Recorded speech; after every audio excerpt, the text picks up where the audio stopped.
Hey guys, welcome back to more homeowner association stories. In this video, an HOA Karen pretended to own my home for free parking. The only problem is I am not even part of this HOA. Let's dive right into the video. The first one is titled, "Am I the a-hole for taking down our power-tripping HOA board?" So 3 years ago my wife and I bought our dream home in what seemed like a perfect suburban neighborhood. The houses were well maintained, the streets were clean, and everyone appeared friendly. We knew there was an HOA, but the rules seemed reasonable on paper. Oh, how wrong we were. The first red flag appeared about 6 months after we moved in. So my wife, who loves gardening, decided to start a small vegetable garden in our backyard. Nothing crazy, just some tomatoes, cucumbers and herbs. Well, one day while I was at work, she called me in tears. "Honey, there's a letter from the HOA," she said, her voice shaking. "They are threatening to fine us $500 because someone reported our vegetable garden. They say it's against the rules."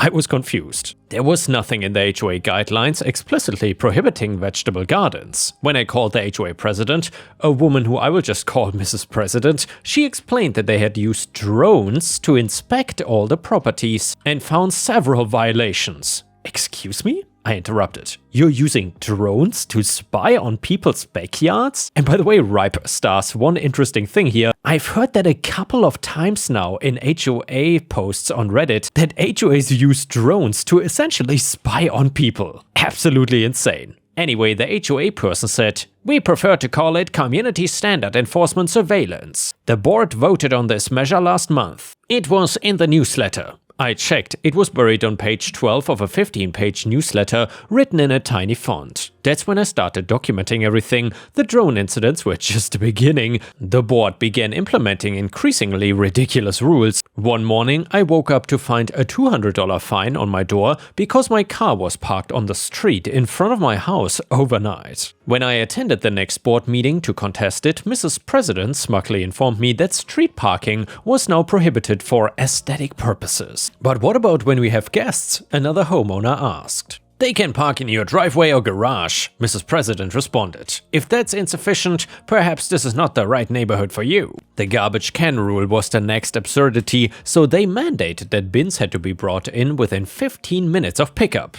The problem? Well, the pickup schedule varied each week and they wouldn't provide a set schedule. People were literally sitting by their windows watching for the garbage truck and then race out to bring in their bins. My next door neighbor, a retired teacher in his 70s, got fined 3 times because he couldn't move fast enough to get his bins in within their arbitrary time frame. When he tried to appeal, they doubled his fine. But the breaking point came when my neighbors across the street, a young couple with 2 kids, got sued by the HOA. Their crime? Replacing their 30-year-old drafty windows with energy-efficient ones. The board claimed the new window frames were the wrong shade of eggshell cream. Not white, not beige, the wrong shade of eggshell cream. The couple spent thousands defending themselves in court only to lose because of some obscure clause about maintaining architectural harmony. They were forced to replace all their windows again, pushing them into significant debt. And that is when I'd had enough. I'm an accountant by profession and I started digging into the HOA's financial records, which they were legally required to make available to homeowners. It took some persistence. They lost my first 3 requests for documentation,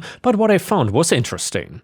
Essentially, the board had been mismanaging funds using our dues for so-called consulting fees paid to companies owned by board members' relatives. They had also been selectively enforcing rules, waiving fines for friends, while aggressively pursuing others. I reached out to other frustrated neighbors and we formed a coalition. We hired a lawyer who specialized in HOA law and she was appalled by what she found. The drone surveillance alone is a privacy violation, but combined with the financial mismanagement and selective enforcement, we got a solid case here. The lawsuit we filed was comprehensive. We included everything: the illegal surveillance, the financial misconduct, the arbitrary rule changes without proper notice, the selective enforcement, 28 households joined as plaintiffs. The board's reaction was predictable. They tried to intimidate us. They sent threatening letters, increased patrols of our properties, and even tried to pass an emergency measure prohibiting homeowners from joining class action lawsuits against the HOA.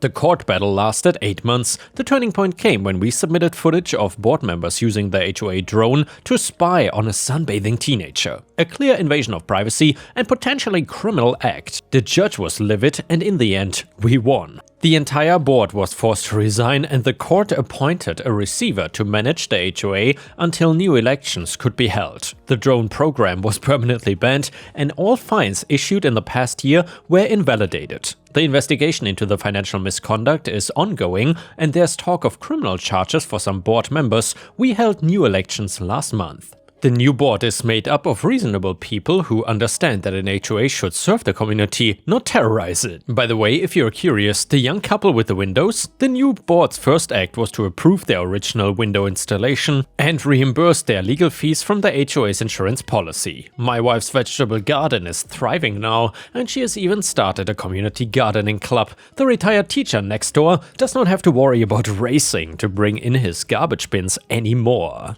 All in all, the atmosphere in the neighborhood has completely changed. People are outside again talking to their neighbors, kids are playing in the streets, but here is why I am actually posting. So last week, Mrs. President's daughter showed up at my door. She was crying, saying I had ruined her mother's life. Apparently, the investigation into the financial misconduct revealed that Mrs. President had been embezzling money to pay for her gambling addiction. She is facing criminal charges now and her daughter blamed me for destroying their family.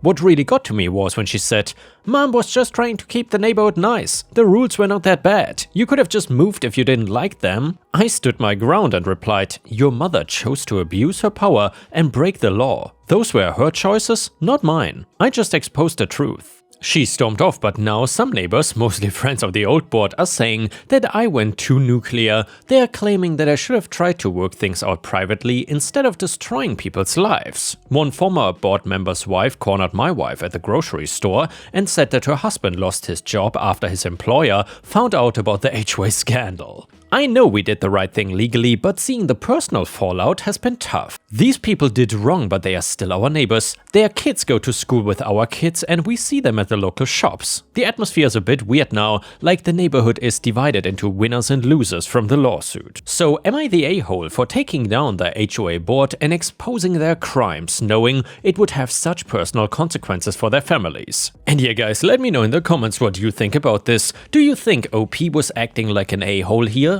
Or not? I would say he was definitely not the a-hole. I would say if you do HOA crimes, then you should either do the time or get some kind of consequences for your behavior. Honestly, you cannot act like a mini dictator and then if there are consequences for your behavior, just act like nothing happened. Either way, comment number 1 on Reddit said, "Not the a-hole, you're a hero. The fact that they were using drones to spy on people's backyards is dystopian level crazy. You probably saved your neighborhood from turning into a full-blown authoritarian regime." Comment number 2, "You're the a-hole. This is why nobody likes whistleblowers." Sure, the board made some mistakes, but you didn't have to destroy their lives over it. Mrs. President has a gambling addiction. That's a mental health issue. She needed help and not public humiliation. You could have handled this privately instead of dragging everyone's dirty laundry into the open. Now their families are suffering, kids are probably getting bullied at school, and the neighborhood is divided. Hope you're happy with yourself, Captain Justice. Comment number 3, "Not the a-hole. As a senior citizen, the garbage can rule makes my blood boil. Forcing elderly residents to rush out within 15 minutes could have caused injuries. You probably prevented some accidents with your actions." Comment number 4, "Everyone sucks here. The old board was clearly corrupt and needed to go, but OP, you went about this like a wrecking ball. Instead of building a coalition and trying to change things from within, you went straight for nuclear options. Yes, they were breaking the laws, but you seem to take a bit too much satisfaction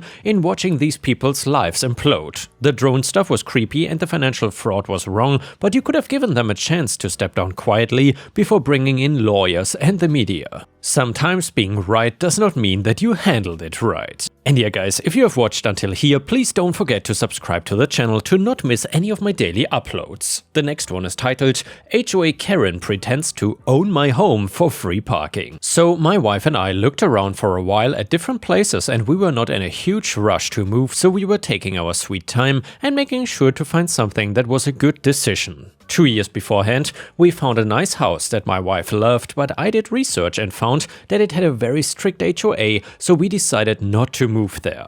2 years later, we looked around again and we found another house that was in the same neighborhood, but now there was no HOA. I was shocked because I've never seen an HOA just vanish in real life before. We loved the house and decided that the HOA leaving must have been some kind of sign for us to go ahead and buy it. I did ask my new neighbors, who were friendly and welcomed us, what happened to the HOA I heard that they used to have. It turned out that they were very unpopular, and when they disbanded, it was officially said that it was due to mismanagement. But not everybody believed that. There were a lot of rumors of what happened to it. They were gone, but kind of not forgotten due to signs and other things plastered around the neighborhood. They had a box by a park where they would post notices, and since it was locked, you could see the last letter, they put in saying it would be the last meeting ever. There were even signs in many places, including in front of our driveway, that said resident parking only. The city is not really in a rush to get them down compared to other things. One neighbor that I haven't mentioned yet is the only one that I don't like. That is because she is the definition of a Karen. She does not seem to care about anyone around her and is totally absorbed in herself. She talks on her phone loudly in public, argues with people for no reason, and tells kids not to ride their bikes on the street near her house. There's one thing worse than Karen, believe it or not, and that would be her family. She has extended family that always seems to be over for every little occasion. At first I didn't like it just because each member seems to be louder and more entitled than the next one. They make tons of noise outside into the early hours of the morning when people are trying to sleep. Then they seem to just leave trash and cigarette butts on anybody's lawn they want. None of that is my biggest problem with her and her stupid family though. My issue is that they seem to believe they can park anywhere they want. It took a couple times before they decided my large driveway would be the perfect place to park. Both in front of it and flat out in it, since they could fit about 4 cars. 5 if they also use one to block it. I tried to be polite about it first and told them that it was my driveway and they couldn't park there. I guess that was my mistake in trying to be nice to a bunch of Karens, because I immediately faced a barrage of verbal attacks because of that one comment I made. They told me that they were allowed to park there and that I didn't know anything. Another one told me that I should be grateful they parked there and was probably a horrible neighbor. Finally, Karen herself emerged to see what the problem was, as multiple family members pointed me out as the center of commotion. Me, all I did was let them know that they couldn't park in my driveway. Karen, I know you're new here, but you should be able to read the signs. She points to a resident parking only HOA sign. Karen, this means that your house was part of the HOA and it means anybody can park there. Me, the HOA does not exist anymore, so even if that was true at one point, it isn't now. They can move the cars to the street, there's plenty of room. Suggesting street parking seemed to be some magic word that started all of them going totally crazy. If I thought they were nuts before, it was nothing compared to the screeching they were doing now. Apparently, I insulted them all, because of course their cars were too good to park on the street, where they could potentially get damaged. I was not lying about there being plenty of parking, by the way, available on the street that would fit all of them and not even cause the need to walk to Karen's house very far. I decided that I was gonna stop this before it became a problem and said something that I knew would make them hate me but probably settle the matter. So the cars were already inside and blocking my driveway at this point, and I wanted them to move, and I wanted it now. They were not budging, and Karen only had one last thing to say to me on the matter. Your house is part of the HOA. That means you need to share the parking. In fact, I even have the paperwork from the HOA showing that your address is listed on the directory. That is all the proof I need. Those cars are not going anywhere until we are good and ready to move them, so I suggest you get comfortable. Me, once again, there is no HOA. Your guests need to move the cars. Karen and her family of other Karens refused and went inside her house to celebrate. I was not gonna spend my morning trying to get a bunch of hungover people up to force them to move the cars so I could get out. So I waited about 2 hours until I knew everybody would be good and drunk at the party. Then I called the towing company to tell them I had 5 cars blocking me and I needed them removed. They sent somebody who confirmed with me that none of them were my cars and they were indeed on my own private property. He started to load up the cars and take them away. His truck could only hold 3 at a time since it was a flatbed, and he brought another tow truck and driver with him since they knew it would be 5. Just as the last was being loaded up, Karen and her family ran out of the house screaming at us to stop it. They were claiming a few things to the drivers. The first thing being that I never asked them to move the cars, and if they took them off the trucks, they would move them. It was clear to anybody that they were drunk and in no condition to get behind the wheels, even if it was just to move the car. They were told that, plus that the cars were on the truck and they were not coming off of it until transported to the tow yard. Karen was claiming that it was legal for them to park there because of the HOA rules and tried to use the sign as a reasoning. He told her that it was still my private property and the only thing she could do was try and take me to court for it. She turned her attention onto me now, knowing that she was not gonna get anywhere with the drivers. She started screaming and causing a huge scene. Drunk and screaming at the top of her lungs that I was a liar and gave them permission to park there and that I did this on purpose to ruin her party. That I and everybody else were just jealous because she threw great parties and never invited any of us, so we just wanted to ruin her time. Family members were joining in at screaming at me and calling me every single name that they could think of. Karen was screaming that she was the true owner of my home and property due to her special status affiliation with the Homeowner Association. She insisted that meant she would be entitled to free parking on my property. They were causing such a scene and got the bright idea to try and block the tow trucks with their bodies so the car couldn't be taken away. I cannot say for sure who called the police, but I do know they arrived right in the middle of all of the commotion and Karen actually seemed relieved to see them. Karen, "Oh my god, officer, please, you need to stop this crazy man. He called to get my family's cars all towed away." Officer, okay, hold on. You called the tow truck, sir? Me, yes I did. They were parked in my driveway and despite asking, they refused to move the cars. I need to get my cars out in the morning and considering how much they seem to be drinking, it was not gonna happen. So I'm getting them towed. Karen, liar, just look at the sign. The HOA says that this parking is for residents and he needs to share it. Me, and I have papers showing that the HOA shut down 2 years ago, if you would like to see it, officer. He looked at both and agreed that the HOA did not exist anymore and she couldn't use that as an excuse to do anything she wanted. Officer, and just so you know, even if the sign was accurate, it probably is referring to the street. Driveways are private property of the homeowner. Plus, these are not residents, they are guests. You can either help me tell your family to move and let the trucks do their job, or I'll be forced to arrest all of them. Karen seemed to want to continue her argument, but instead gets her family to back off. They were all issued a warning about not trespassing and are given information by the tow truck driver about where they can pick up their cars tomorrow when they are sober. The entire ordeal seemed to kill the mood of her party, which was funny because now her guests could not even leave. I was beyond pleased with myself and didn't care if Karen thought horrible things about me and would yell at me more the next day, which, spoiler alert, she did. From what I heard, it took a long time and a great deal of money in order for them to get all the cars back in their possession. My relationship with Karen ever since has been strained, with her making nasty remarks and telling everybody how jealous I am of her and lied to the police to get her in trouble. Nobody has blocked my driveway since though, as long as they seem to learn their lesson about messing with my driveway, I was happy. Now I'm starting to wonder if those resident parking things were meant to be for driveways and had something to do with the HOA getting shut down in the first place. Either way, the next one is a story from r/AITA and it is titled, "Am I the douche for selling my family home because my pregnant sister-in-law ate my dinner?"